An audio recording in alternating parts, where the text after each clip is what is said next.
Bolinas, California, 1979. A young unwed couple gives birth on the beach at a celebration of the summer solstice. Then, in 1981, at the age of 2, Leif and his father moved to Northern California's Humboldt County to work on a farm.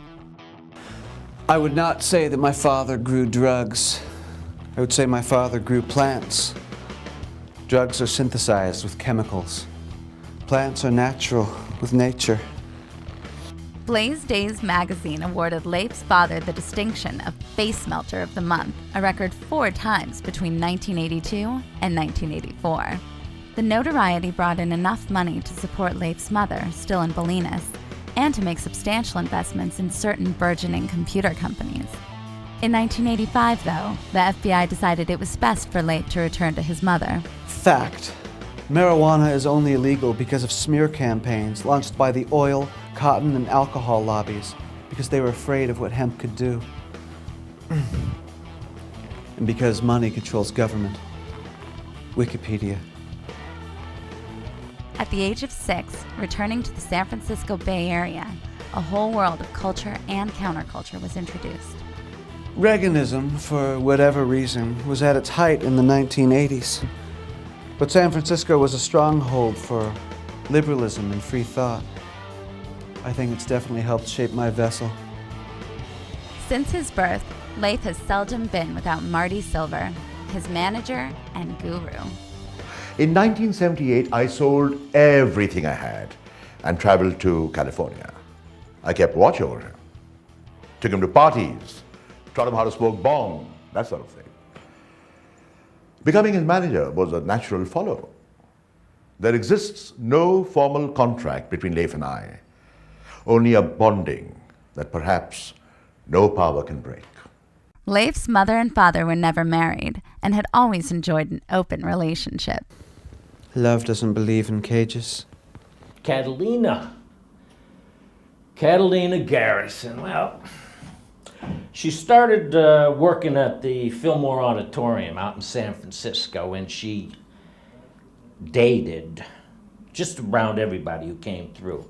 From Tom Petty to Santana, Steve Miller to Steven Tyler, Bob Dylan to Grace Slick, Axl Rose. And Leif hang around with all of them. I don't believe in synthetics, but when I was 15, Axl forced me to do a line of coke off Candace Cameron from nipple to nipple. I loved him and hated him for that. With that kind of pedigree, a career as an A-list rock star was practically his for the taking.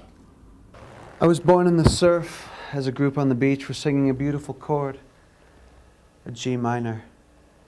My mother took it as a sign and made it her mission to immerse me in music. From the first time I picked up a guitar, I just began to play. I didn't need any lessons. My heart told me how. Leif, as a student, wasn't really exceptional in terms of how he played or anything. He certainly was an average 14-year-old in terms of the kind of practicing that he did. I said I didn't need lessons, not that I didn't have them. What he had that none of the other students that I had was a sense of rock and roll, just in the way he ate his cereal even. I saw a beast, an animal of rock and roll as a young, like a young primate when I had him, becoming a gorilla of rock and roll. I mean, him playing Yankee Doodle Dandy, I don't think I ever heard Yankee Doodle Dandy the way he played it. And I thought, who is this?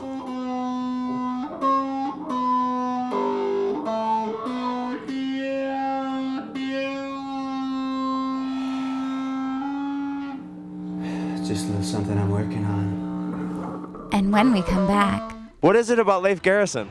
It's the sex. Sexy. It's the sex. The sex. Sex. He's so sexy! And look at his butt, you know? Yeah, he's really sexy. Yeah, sexy. Und so heiß, wir wollen unbedingt mit ihm schlafen. Yeah. Dripping wet with sex. Hot.